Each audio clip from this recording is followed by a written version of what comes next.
Mi nombre es Javier Galán y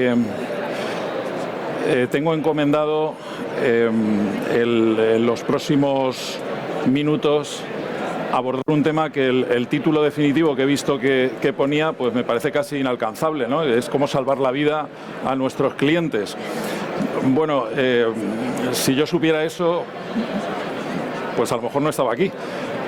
Yo vengo con un propósito más modesto, que es compartir con todos vosotros algunas cuestiones que sin duda todos tenemos en nuestros despachos. He elegido 10 porque es un número redondo, podían haber sido 100 o podían haber sido 1000, porque son riesgos fiscales que tienen pues, todos nuestros clientes. Seguro que hay muchos más de los que vamos a tratar aquí, seguro que encima de la mesa tenéis otros que podríamos plantear, pero yo he elegido estos 10, así que espero que alguno de estos temas que van enfocados a cómo minimizar el riesgo fiscal de nuestros clientes, si es que eso es posible, pero son unas labores preventivas ante situaciones en las que se puede encontrar un contribuyente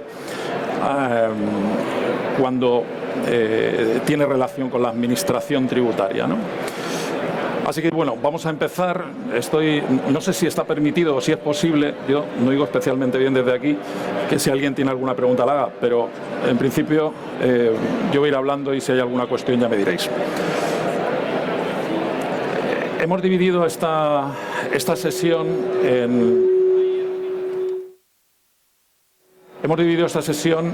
en, como os decía, 10 cuestiones que he tratado de clasificar en función de que fueran aspectos relacionados con la gestión tributaria o con la inspección de los tributos o con problemas de recaudación o con problemas de alguno de los tributos en concreto. Insisto, hay infinidad de ellos más, pero estos creo que pueden ser interesantes. Objetivo de esta sesión, más que dar unas pautas, es compartir posibilidades que tenemos para reducir el riesgo fiscal que pudieran tener nuestros clientes, ¿no? El primero que vamos a abordar tiene que ver con las consultas a la Dirección General de Tributos, ¿no? Es un mecanismo suficiente como para minimizar el riesgo fiscal de nuestros clientes ante operaciones que vayan a realizar. Sin duda que eso es así. Ya sabemos que el artículo 89 de la Ley General Tributaria establece el régimen, la regulación de las consultas a la Dirección General de Tributos y cómo, ya desde hace ya muchos años, allá por el 2003, se le dio efectos vinculantes a estas consultas. ¿Qué significa que tengan efectos vinculantes? Pues que cuando la Dirección General de Tributos emite una consulta ante una pregunta que le realizamos los contribuyentes sobre cómo tributa una determinada operación, lo que resuelve la Administración Tributaria vincula a todos los órganos de la Administración Tributaria. Seguro que en comprobaciones que tendréis vosotros de gestión o de inspección os encontráis en muchas ocasiones que la justificación que nos dan los órganos de gestión o de inspección es una consulta, es la resolución a una consulta vinculante. Por lo tanto, estas consultas vinculantes nos dan la seguridad de que si actuamos, y es una labor preventiva, conforme dice la consulta, pues el riesgo es cero. El riesgo es cero, porque la Administración Tributaria no se puede separar. ¿Qué ocurre? Pues que presentar consultas ante la Dirección General de Tributos es lento. Es lento porque aunque el artículo 89 establece un plazo de 6 meses para la resolución, seguro que todos estamos con ejemplos muy numerosos de que no son 6 meses, es que pueden ser años para que nos contesten a la consulta. ¿Qué problema hay? Pues que mientras que yo presento la consulta, hasta que me resuelven, yo he realizado la operación. Y puede ser que la haya realizado y haya tributado de una forma distinta a la que me va a decir después la consulta de la Dirección General de Tributos. Así que casi lo mejor es adentrarse en la página web de la Dirección General de Tributos. Dicta unas 300 al mes, no me miréis mal, pero yo me las leo, unas 300 consultas de la Dirección General de Tributos, que ya sabéis que se repiten mucho y tienden a ser bastante reproductoras de la legislación, pero bueno, son muy interesantes sobre todo porque es interpretación a normas vigentes, no es como la jurisprudencia que a lo mejor está tratando temas de hace años, sino que ahora podemos ver cómo tributa la operación de forma una normativa que hoy en día está vigente.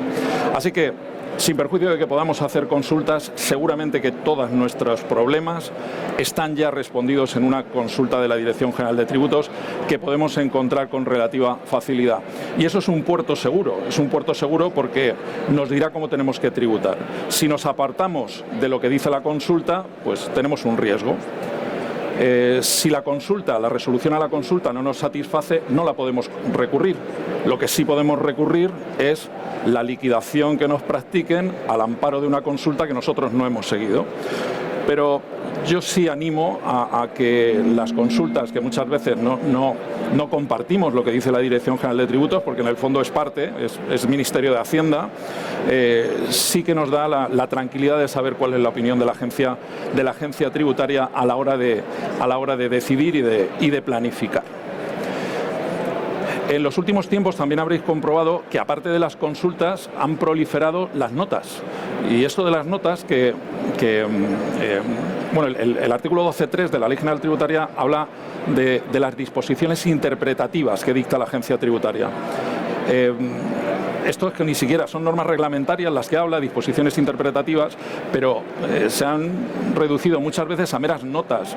Seguro que habéis visto todos las notas, luego vamos a hacer una referencia a ella, de las sociedades interpuestas, o la que hubo en julio del año pasado sobre la tributación de los vehículos de uso mixto, ¿no? Cómo tributan los vehículos que yo uso para fines particulares y para fines profesionales, o cuando me dan retribución en especie del uso del vehículo.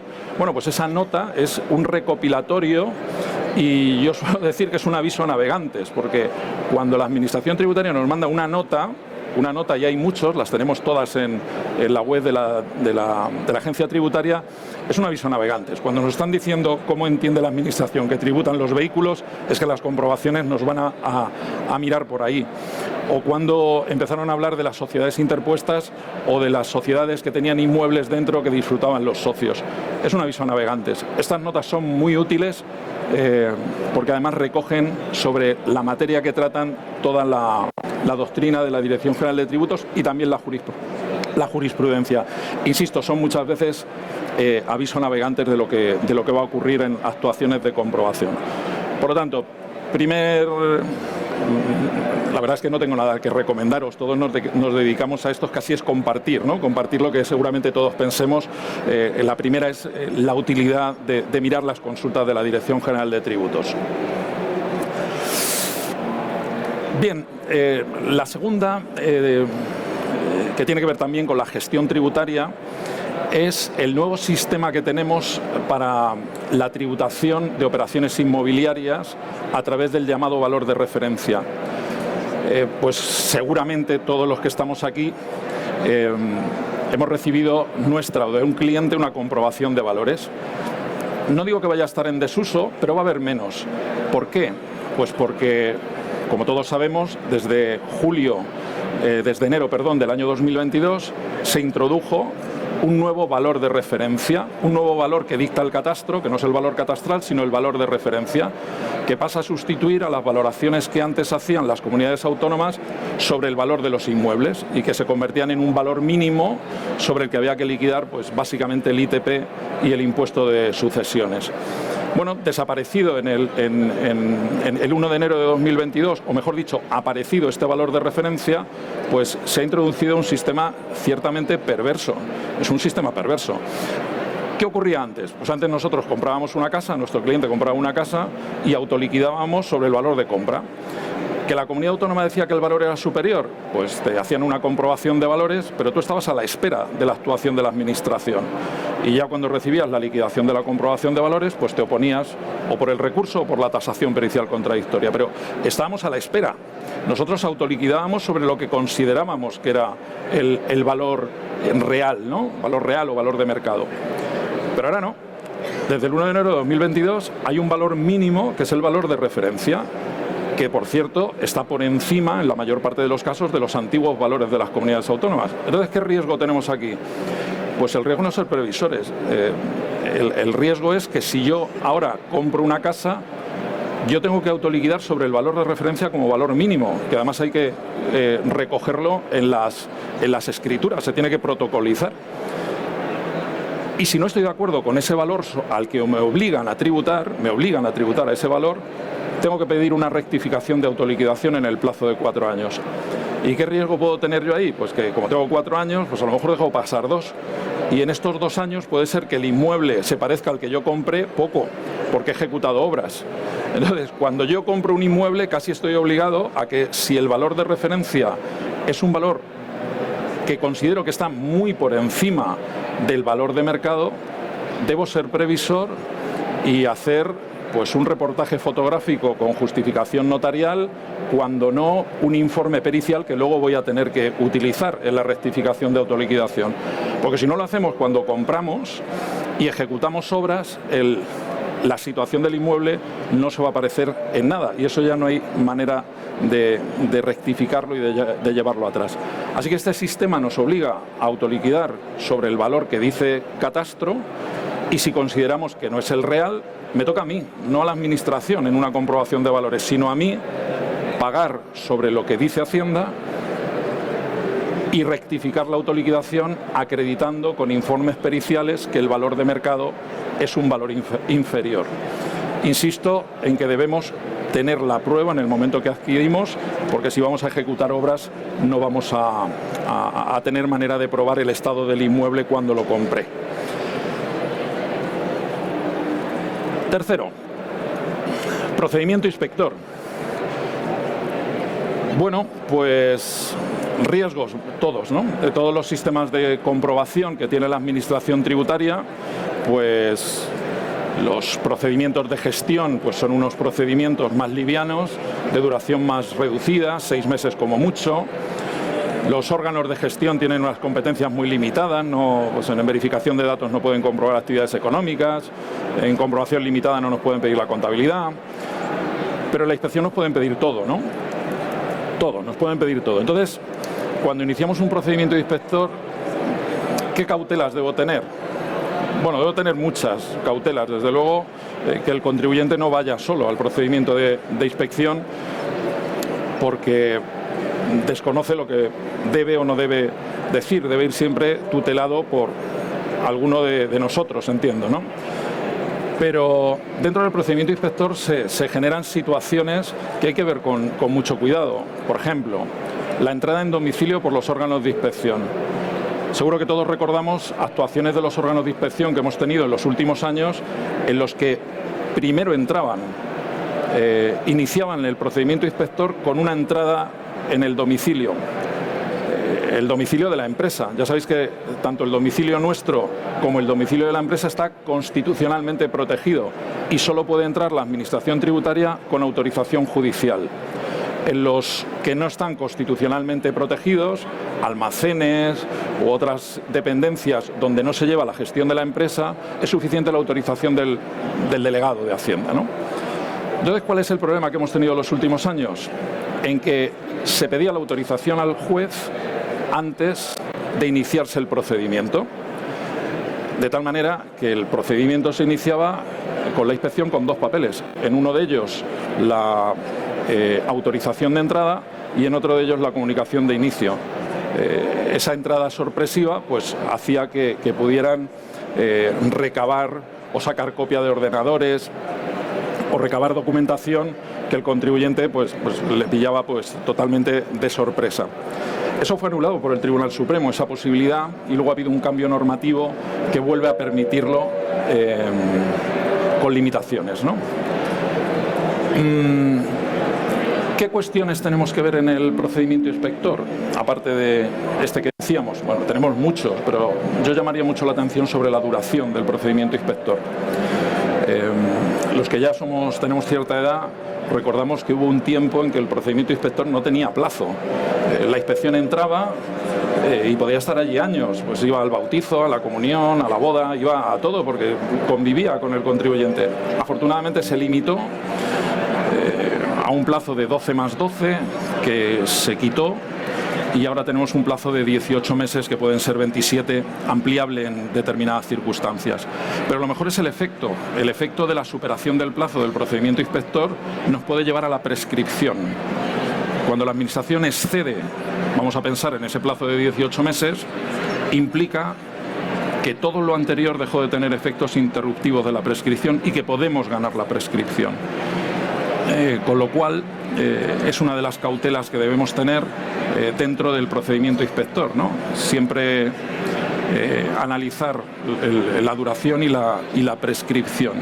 Y luego hay una cuestión también muy importante, y es la firma de las actas. Yo creo que nosotros somos los únicos que podemos decir a nuestros clientes si debe firmar en conformidad o en disconformidad. Ya sabemos que firmar en conformidad supone que tenga derecho a unas reducciones en la sanción, una del 30% y una adicional del 40% si también estoy conforme con la sanción, pero eso implica no recurrir y pagar. Si firmo en disconformidad, pues no tengo ninguna reducción de la sanción y me voy al recurso. Bueno, pues en el fondo es decisión nuestra de posibilidades de recurso. Somos nosotros los que tenemos que valorar las posibilidades que tenemos de recurso a la hora de decidir si firmo en conformidad o si firmo en disconformidad, y eso pasa por un análisis de la regularización que nos van a hacer. Hay veces que puedo firmar en conformidad, ya tengo la reducción del 30%, y si no hay liquidez puedo recurrir la sanción, que se nos queda suspendida sin devengar intereses de demora y sin necesidad de garantizarla. Así que hay veces que también el análisis pasa por firmar en conformidad la liquidación y recurrir la sanción. Son análisis que debemos hacer a la finalización del procedimiento inspector, ¿no? O por lo menos en el momento de las actas. Y aunque está ahí bajito y al final y en pequeño, me parece esencial, ¿no? La profesionalidad a la hora de actuar con la Administración tributaria es lo que esperamos de la Administración tributaria y lo que la Administración tributaria espera de nosotros, ¿no? Que no hagamos ninguna cosa extraña que puede generar una desconfianza en la comprobación y muchas veces pues perjudicar el normal desarrollo de algo que va a durar mucho y en el que hay un contacto personal continuado, ¿no? En los órganos de gestión, los procedimientos de gestión, no hay contacto personal, no hay forma de ver al funcionario que nos va a hacer la regularización, pero en la inspección es una cosa personal y continuada. Bien, entrando en recaudación, ¿qué riesgos nos podemos encontrar? Bueno, pues en que nos incrementen la deuda con recargos. La táctica de la avestruz nunca funciona. El contribuyente que dice, uy, he recibido un requerimiento, no lo atiendo, al cajón, ya se pasó. Luego llega la propuesta de liquidación, la propuesta de liquidación, al cajón, ya pasó. Luego llega la liquidación, luego llega la providencia de premio y luego llegan las diligencias de embargo y al final el problema está ahí. Entonces hay que abordar el problema del pago de las deudas desde el primer momento. ¿Qué vías tenemos para dilatar la posibilidad de pago de las deudas sin incurrir en recargos, ya sean los recargos del artículo 27 o los del artículo 28 de la Ley General Tributaria, es decir, los recargos del periodo ejecutivo o los recargos por ingreso voluntario fuera de plazo? Pues muchas veces la solicitud de aplazamiento del pago. Tenemos un problema de liquidez, pues esperamos hasta el último día para solicitar el aplazamiento del pago y sabemos que la deuda queda suspendida hasta que resuelvan sobre el aplazamiento. Si nos lo desestiman, nos dan un nuevo periodo voluntario de pago. Cuidado que si nos lo inadmiten, por ejemplo, pido un fraccionamiento de retenciones, que no es posible, si no lo admiten, ya estoy en vía ejecutiva. Así que entre que nos desestimen y que nos inadmitan, las consecuencias, pues las diferencias son notables. Pero yo quería comentaros otra forma de no llegar a la vía de apremio y seguir ganando tiempo, y es el recurso de reposición. Y es que el Tribunal Supremo, y ya lo han admitido los tribunales económicos administrativos, nos dijo que el recurso de reposición suspende. O sea que si yo tengo una liquidación de 20.000 euros que tengo que pagar, me la notifican hoy, que es día 6 de noviembre, tengo hasta el 20 de diciembre para pagarla y tengo hasta el 6 de diciembre para recurrirla. Bueno, pues si yo presento recurso de reposición, queda suspendida. Esto lo dijo el Tribunal Supremo, un poco sorprendente, pero lo dijo, y ya los tribunales económicos administrativos lo han asumido. De tal manera que ya nos dicen que presentando recurso de reposición sin necesidad de pedir la suspensión, sin necesidad de garantizar, no me pueden notificar la providencia de apremio hasta que resuelven el recurso de reposición. Así que si tenemos alguna liquidación que hemos recurrido en reposición y nos llega la providencia de apremio, pues podremos alegar la sentencia del Supremo de 2020, pero ya tenemos, pues que yo ya manejo últimamente, 2 resoluciones del TEAC, el Tribunal Económico Administrativo Central, que dicen lo mismo, asumen la doctrina del Supremo y el recurso de reposición ha pasado a ser algo que nos permite ganar tiempo. ¿Qué plazo tienen para resolver las reposiciones?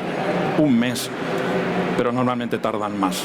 La cuestión es dilatar todo lo que podamos la entrada en periodo ejecutivo, porque no es lo mismo deber 1.000 o 100.000 que 120.000, ¿no? Más intereses. Así que tenemos los aplazamientos, los recursos de reposición, todas estas vías que nos permiten ganar tiempo para buscar una solución. No hacer nada, recordemos que no es una solución, es acabar con una liquidación ejecutiva que ya no tiene solución. A vuestros despachos os llegará gente que lo primero que te trae es la diligencia de embargo. Ya no hay nada que hacer, ¿no? Frente a eso ya muy poco. Bien, derivaciones de responsabilidad. Seguramente el tema estrella.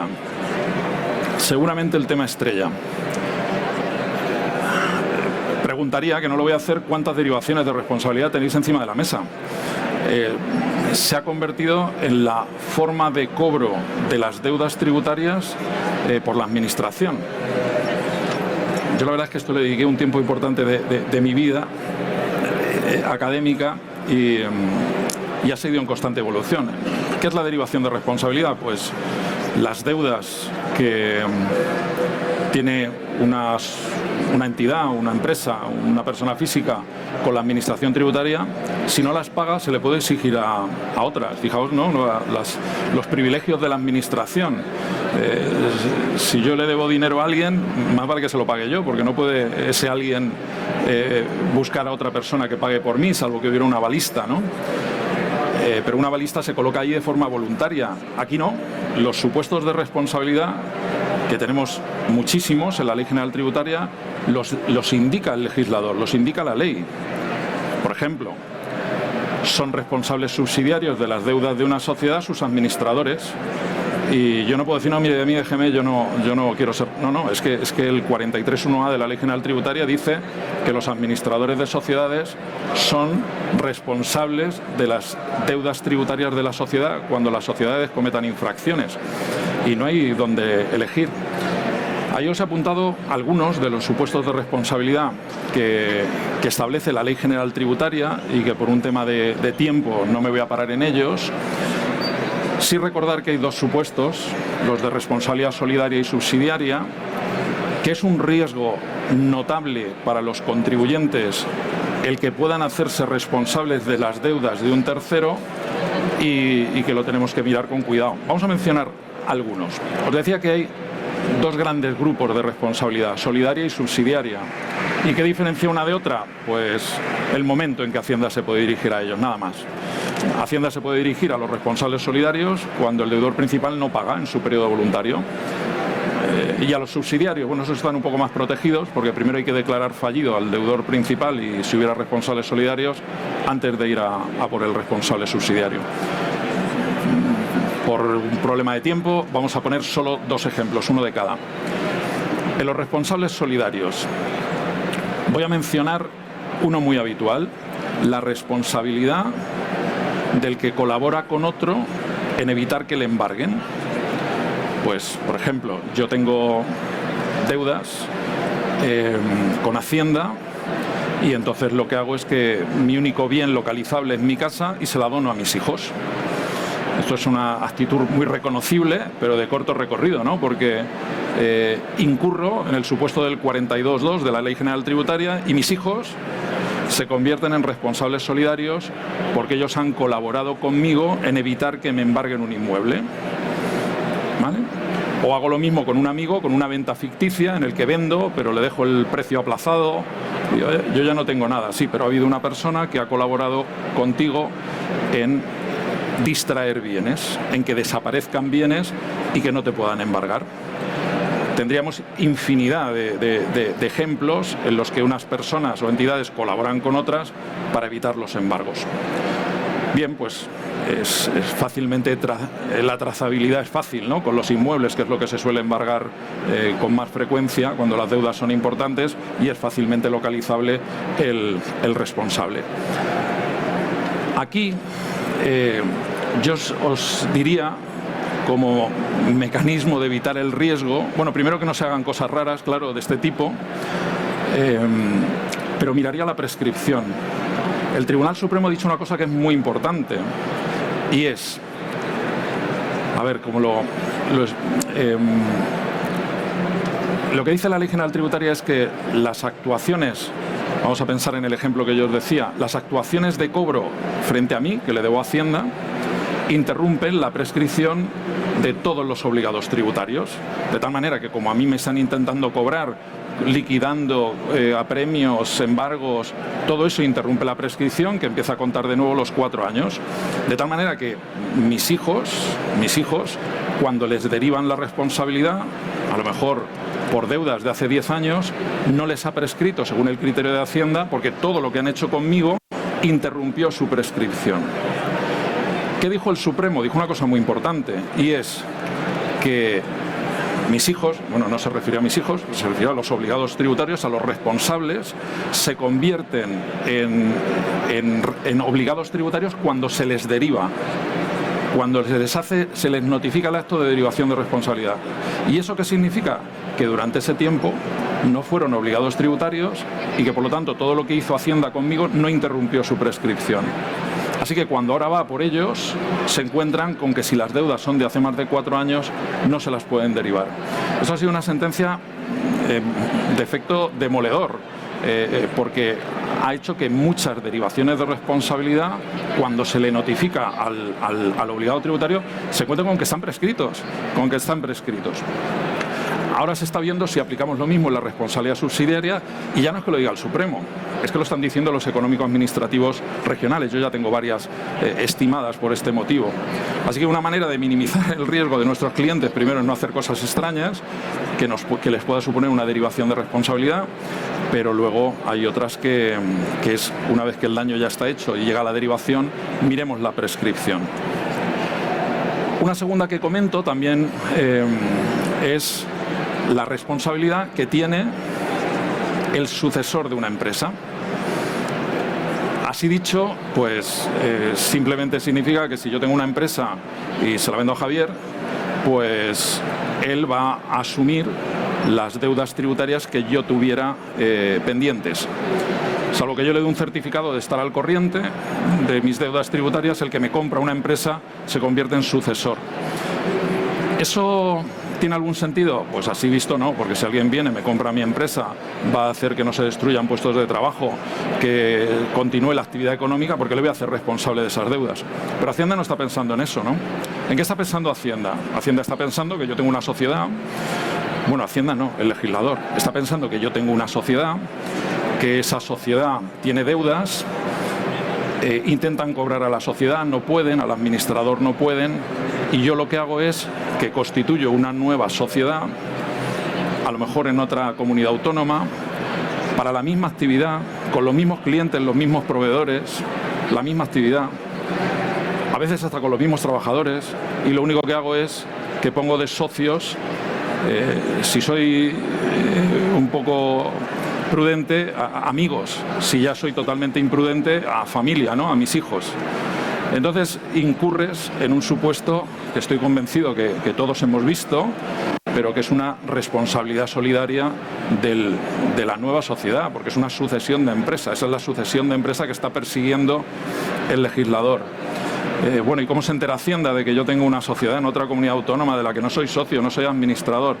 Pues siempre se enteran por los trabajadores, porque la gente se lleva a la otra sociedad, a los mismos trabajadores, y los órganos de recaudación pues solo miran dónde estaban los trabajadores de la sociedad anterior, dónde están ahora, y se acercan a ver y descubren que es la misma actividad, los mismos clientes, los mismos proveedores, y derivan responsabilidad a la nueva. Bueno, pues todas esas actuaciones es un riesgo fiscal evidente, hay que tratar de evitarlo y la Administración tributaria, a través de los supuestos de responsabilidad, pues intenta el cobro de deudas tributarias que alguien no ha pagado, pero que ha tratado de evitar su pago mediante mecanismos como los que hablamos. Dentro de los supuestos de responsabilidad subsidiaria menciono uno solo, el más habitual, que es la responsabilidad de los administradores. Ser administrador de una sociedad es una cuestión de mucha responsabilidad,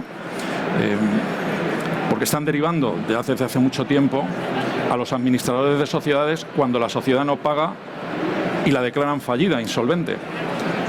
Pero es que lo están haciendo también incluso en sociedades en concurso, lo cual es todavía más llamativo.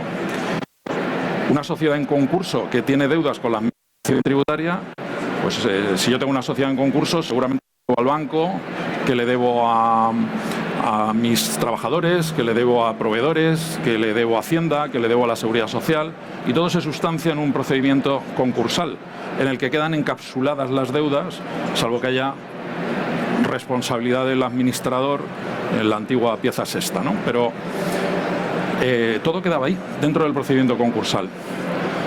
Desde hace unos años Hacienda ha dicho, vale, pues si no cobro dentro del procedimiento concursal, porque no hay dinero, pues le derivo a los administradores. Da igual, aunque el administrador salga como no culpable. De tal manera que se están produciendo derivaciones a administradores, incluso en sociedades que han instado el concurso, que es una obligación. No olvidemos que instar un concurso es una obligación. Por lo tanto, riesgo fiscal evidente en las responsabilidades tributarias, sin ninguna duda que lo tenemos y que debe estar muy presente. Que nos llega ya la derivación y no hay nada que hacer, pues miremos la prescripción porque estas sentencias que os comentaba son sin ninguna duda muy relevantes. Nos pasamos a los impuestos, vamos a ver alguna cosita de algunos impuestos. Vamos a ver algún riesgo que tenemos con la residencia. Ya sabéis que los residentes en España tributamos por el IRPF, por nuestra renta mundial, o sea, por lo que cobramos aquí y lo que cobramos fuera de España. Tributamos por nuestra renta mundial. Así que Hacienda nos considere residentes en España, pues tiene un efecto económico tremendo. Yo, residente en España, pues tengo que tributar por lo que me paga mi empresa o mi despacho. Si tengo un piso en París alquilado, lo tributo aquí. Si tengo acciones en el Nasdaq americano, me dan dividendos, tributo aquí. Tributo por todo. Por lo tanto, si yo lo que quiero es acreditar que no soy residente en España, pues tengo que tener algunas cautelas. Como todos sabéis, hay 4 criterios de residencia. El primero es pasar en España más de 183 días de 1 de enero a 31 de diciembre. Por eso, si soy futbolista y llego a la pretemporada en agosto, no voy a ser residente. Soy brasileño y vengo aquí en agosto, ese año no soy residente aquí. 183 días en el año, que si yo utilizo el pasaporte puedo acreditar mis salidas, pero si circulo por la Unión Europea tengo que ser prudente y buscar la prueba de que no he residido en España. ¿Cómo lo puedo hacer? Pues desde uso de tarjeta de crédito a visitas médicas o a cualquier rastro que nos quede de que no resido en España. Porque si Hacienda nos considera que residimos en España, repito, tributamos por nuestra renta mundial. El segundo criterio es el centro de intereses económicos, pues donde yo tenga en el mundo mi centro de intereses económicos, tengo más patrimonio, gano más renta, pues ahí me consideran residente. Y luego hay 2 más que ni los menciono. Uno es una presunción, nada, eso no los menciona. Vamos a centrarnos en estos 2. Y para que veamos el riesgo fiscal que puede generar esto, voy a poneros ejemplo de Jorge Lorenzo. Seguro que los aficionados al motociclismo saben quién es, pues fue un piloto español de MotoGP que ganó muchos mundiales y que, esto salió en prensa, o sea que no hay... ¿Qué ocurrió? Pues que él fijó su residencia en Suiza y Hacienda en España dijo que su residencia no estaba en Suiza, sino que estaba en España. Entonces, en una inspección, pues miraron la prueba de los 183 días. La inspección empezó a mirar pruebas de estancia aquí, entrevistas en programas de televisión, uso de la tarjeta de crédito, carreras del Mundial en España. y se le salía más o menos los 183. Quien representaba al contribuyente hizo la misma prueba en sentido inverso, total que no quedaba muy claro si había estado más de 183 días o menos. La consecuencia era una liquidación de 30 millones de euros, no era poco dinero. Así que se fueron al segundo criterio, el centro de intereses económicos. Entonces dijeron, bueno, si el primero no nos vale, vamos a buscar dónde tiene su centro de intereses económicos. Y aquí lo que dijo la agencia tributaria, la inspección, fue cuando menos discutible. De hecho, luego perdieron el recurso por eso. Y es que lo que dijeron es que para ver dónde estaba su mayor fuente de renta, solo iban a atender a la renta que obtenía de su actividad principal. ¿Cuál era su actividad principal? Los grandes premios. Como en ese momento había 18 grandes premios y 4 eran en España, y los otros 14, cada uno era en un país distinto, pues la conclusión es, tu centro de intereses económicos está en España. Y él decía, oiga, pero mira, yo es que en Suiza tengo inmuebles alquilados, tengo bonos, tengo acciones, tengo depósitos. O sea, era una interpretación un poco torticera del supuesto 2. Se recurrió y le dieron la razón. Le dieron la razón incluso en el Tribunal Económico Administrativo, que es un tribunal de Hacienda, y luego en la Audiencia Nacional, diciendo que el criterio de centro de intereses económicos tenía que ser global, no solo de lo que le podía interesar en este caso a la Administración, que era decir, no, solo lo de las carreras. Solo de las carreras, ¿por qué no? Conclusión de esto, pues que si tenemos algún no residente, tenemos que tener mucho cuidado con la prueba de residencia. Yo tengo un cliente que siempre le estoy diciendo que tenga cuidado con la prueba de residencia, porque, por ejemplo, el cuarto, es una presunción. Si yo estoy fuera de España más de 183 días, pero en España vive mi cónyuge o mis hijos menores de edad, se presume que yo vivo en España. Es una presunción juris tantum, de las que admiten prueba en contrario, pero tengo una presunción bastante fuerte de que yo resido aquí. Entonces, hijos escolarizados, de los no residentes, viviendas en propiedad en España, todo eso nos atrae a España para la tributación. Si queremos mantener nuestra condición de no residentes, lo tenemos que probar. Los 183 días, o el centro de intereses económicos, porque el marido, la mujer y los hijos. Bueno, no estoy diciendo que haya que divorciarse para que no tener la presunción, pero bueno, hay que vigilar todas estas cosas, porque los efectos, pues seguro que con menos ceros que en el caso que os he contado, pero es algo que tenemos que tener cautela.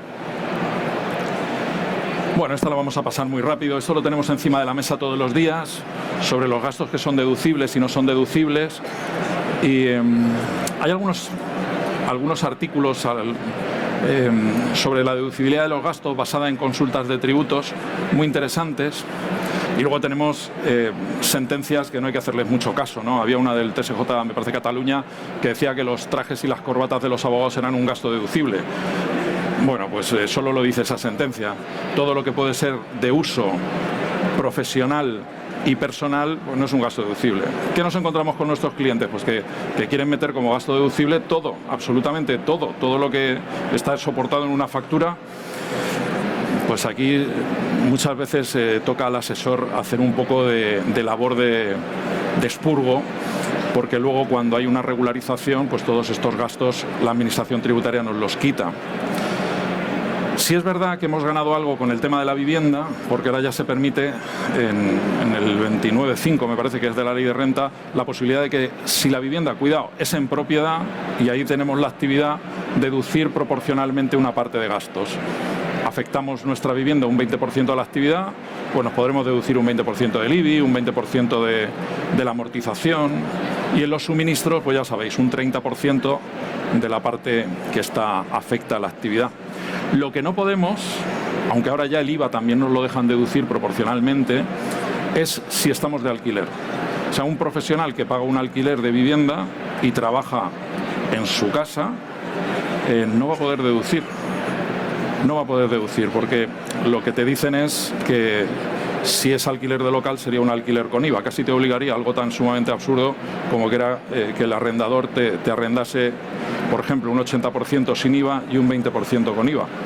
Cosa que el arrendador nunca lo va a hacer porque siempre le interesa arrendar como vivienda porque tiene la reducción del 50% de los alquileres. Así que yo soy siempre partidario de la prudencia en la deducibilidad de los gastos. Hay que ser muy prudente porque luego ya sabéis que siempre se quitan todas las comidas, viajes que no son justificables, telefonía móvil, internet de casa, el Movistar Fusión, todo eso sale fuera, que son gastos que los contribuyentes tienden a quitar, ¿no? O a meter, mejor dicho, como gasto.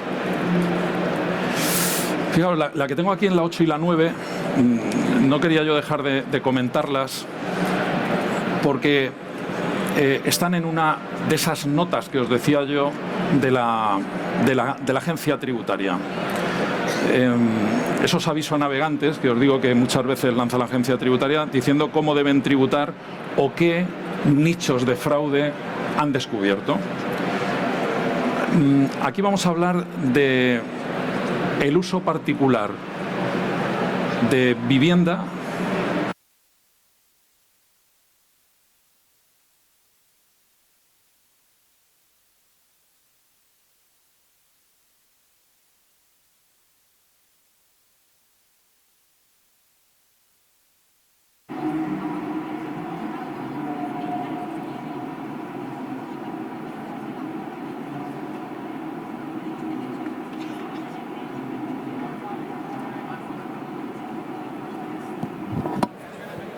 ¿Este ya no funciona?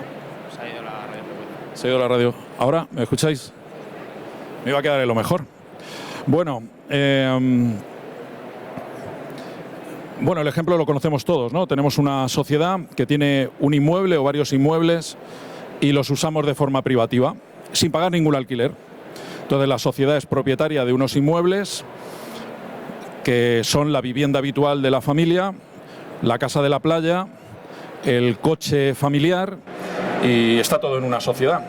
¿Qué consigo teniéndolo en una sociedad? Bueno, consigo cosas, ¿no? Por ejemplo, no pago imputación de rentas inmobiliarias por la casa de la playa, y además es que intento deducirme gastos que tienen que ver con esos inmuebles, y doy un uso a dinero que tenía en la sociedad, que a lo mejor ha sido la generadora de las rentas, sin necesidad de sacarlo a los socios y no tributar por la salida de ese dinero. Así que lo que hago es que mi consumo personal lo hago desde la sociedad. Por eso me compro mi casa, por eso compro la casa de la playa, por eso compro el coche. Bueno, ya lo aviso a Hacienda y no sé vosotros, yo he tenido varias comprobaciones de este tipo, y lo que nos dice en este caso Hacienda es que si el socio no paga un alquiler de mercado a la sociedad, lo que se le hace es que se le imputa un dividendo en especie que se valora a valor de mercado. Claro, si yo uso con mi familia la casa de una sociedad, la casa no es mía, es de la sociedad, aunque el 100% de las participaciones sean mías. Por lo tanto, yo estoy usando un bien de forma gratuita, sin pagar nada, evidentemente, de forma gratuita, y hay que valorar eso. Bueno, pues el criterio de la Administración en esa nota, y lo están aplicando continuamente, es que yo me tengo que imputar un dividendo en mi IRPF en especie.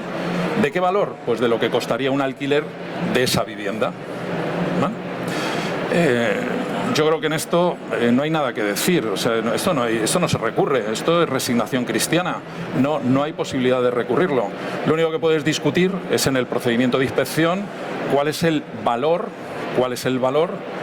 de ese alquiler. ¿Cuál es el valor de ese alquiler? Y se hace de una manera pues bastante... Bueno, normalmente esto va en actas con acuerdo, tienes que llegar al acuerdo de esa valoración, y lo bueno que tienen las actas con acuerdo es que tienes un 65% de reducción de la sanción. Pero vamos, yo las que he tenido, pues yo recuerdo estar con la inspección, ellos en Idealista, yo en Fotocasa, buscando alquileres, ellos sacaban los caros, yo sacaba los baratos, ¿no? Entonces al final llegas a un acuerdo, porque son actas con acuerdo, y llegas a un valor con el que te van a liquidar. ¿Cautela que debemos tener con esto? El uso de viviendas, de bienes de la sociedad de forma gratuita por los socios debe hacerse mediante el pago de una contraprestación, porque si no tenemos el riesgo de que tengamos un dividendo en especie en el socio, con sanción. Aquí el riesgo siempre es al final la sanción. Lo que no debemos caer tampoco es en el error de usar las sociedades como huchas, ¿no? En la que vamos metiendo inmuebles como si metiéramos el dinero en una hucha, porque eso es un riesgo o es un problema a largo plazo, ¿no? ¿Cuántas herencias tenéis en las que todo el patrimonio familiar está dentro de sociedades, hay que repartirlo entre los hijos y está todo metido en sociedades? ¿Cómo le das la casa 1 a un hijo, la casa 2 a otro? Tienes que sacarlo de la sociedad. Y para sacarlo de la sociedad tenemos otro de los riesgos fiscales. El coste de disolver y liquidar la sociedad o el coste de sacar los inmuebles de una sociedad es un coste altísimo, brutal. De hecho, pagamos 4 impuestos, ¿no? El impuesto sobre sociedades por la diferencia entre el valor contable y el valor de referencia. El IRPF por la diferencia entre el valor de adquisición de las acciones y el valor de los inmuebles que me adjudico. El impuesto de operaciones societarias, un 1% de lo que me adjudico, y la plusvalía municipal. Lo pago todo. Menos, yo qué sé, menos la tasa de vados, lo pago todo. Entonces, el problema lo tenemos en usar las sociedades como huchas, donde tengo todo muy recogido dentro de una sociedad, porque luego, a la hora de querer disponer de esos bienes, dividirlos entre los herederos o simplemente sacarlos de la sociedad, el coste fiscal muchas veces hace inviable la operación, inviable, de verdad.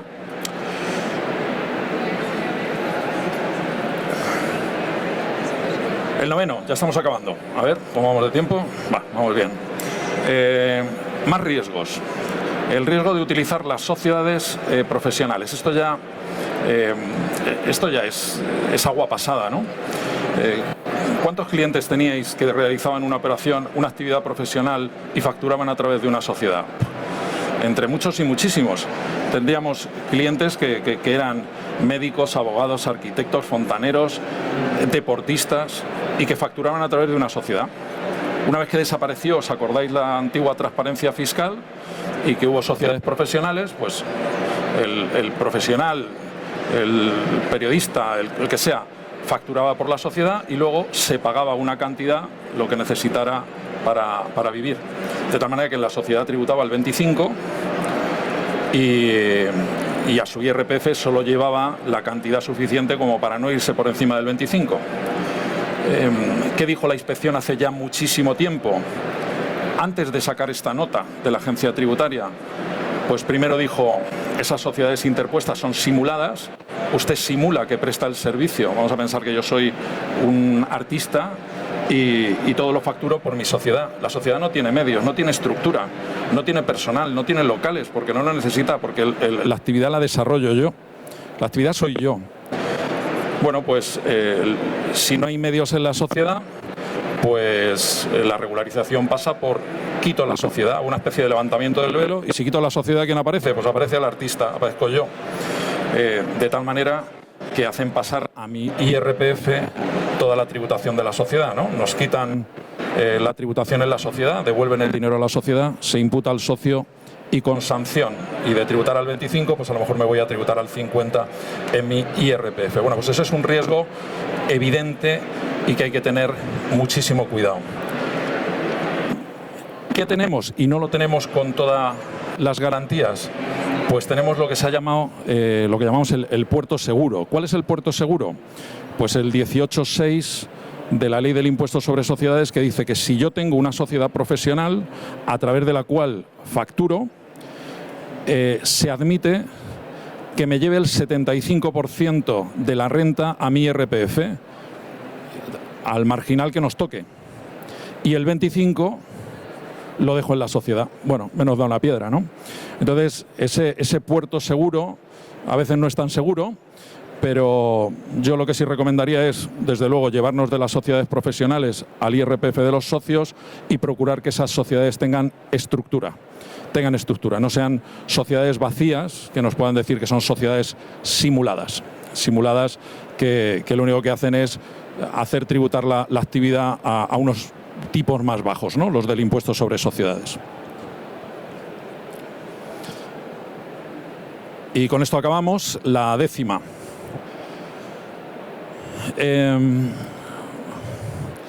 Bueno, yo creo que esto es fundamental, ¿no? el impuesto sobre sucesiones como planificación fiscal es algo que muchas veces es difícil, pues porque estamos hablando de lo que estamos hablando con una persona, que es de planificar la transmisión de bienes por su fallecimiento, pero los herederos lo agradecerán. Los herederos lo agradecerán. Hay comunidades autónomas en las que esto, de momento, pues para las transmisiones de padres a hijos, pues la línea recta y el cónyuge, ¿no? La familia cercana. Había un artista que decía, el marido no es familia, pero a efectos del impuesto sobre sucesiones, línea recta, abuelos, padres, hijos, nietos y cónyuge están beneficiados por esta bonificación que pues en Madrid es el 99, en Canarias el 99,9. El problema es cuando los herederos son hermanos o son sobrinos, porque ahí ya no tenemos tanta bonificación. Entonces, aquí lo que tenemos que es fundamental es el régimen de la empresa familiar. Es un régimen que permite primero la exención de patrimonio. Recordemos que ahora en muchas comunidades, por ejemplo Madrid, volvemos a tener impuestos sobre el patrimonio, pero que si nos acogemos al régimen de empresa familiar, y lo podemos acoger, por ejemplo, incluso en sociedades que se dedican al arrendamiento de inmuebles o personas físicas que se dedican al arrendamiento de inmuebles o actividades de cualquier tipo, acogiéndonos vamos a estar exentos del impuesto sobre el patrimonio. Y luego en la transmisión hereditaria, hasta los colaterales de tercer grado, hasta los sobrinos, tendrán una reducción muy importante. La ley del Estado habla del 95, algunas comunidades autónomas lo llevan al 99. Y son herencias que pueden ir a hermanos o que pueden ir hasta sobrinos. Entonces, el riesgo fiscal, no hacer nada. No hacer nada. Porque si no hago nada... Yo recuerdo una señora que era heredera de una empresa conocida y llegó con una cuota de 4 millones de euros de entonces, cuando habiendo hecho muy poquito, una mínima planificación fiscal, habría pagado solo el 5% de 4 millones de euros, lo cual es una diferencia notable. Pero para eso hay que planificar, ¿no? ¿El riesgo fiscal cuál es? No hacer nada. Si hacemos algo, pues podemos conseguir transmisiones hereditarias mucho más suaves para nuestros clientes. Y no tenía nada más, 10 cosas y me dijeron que acabara a -5, así que pues soy puntual. Muchas gracias por vuestra paciencia. Hasta otro día.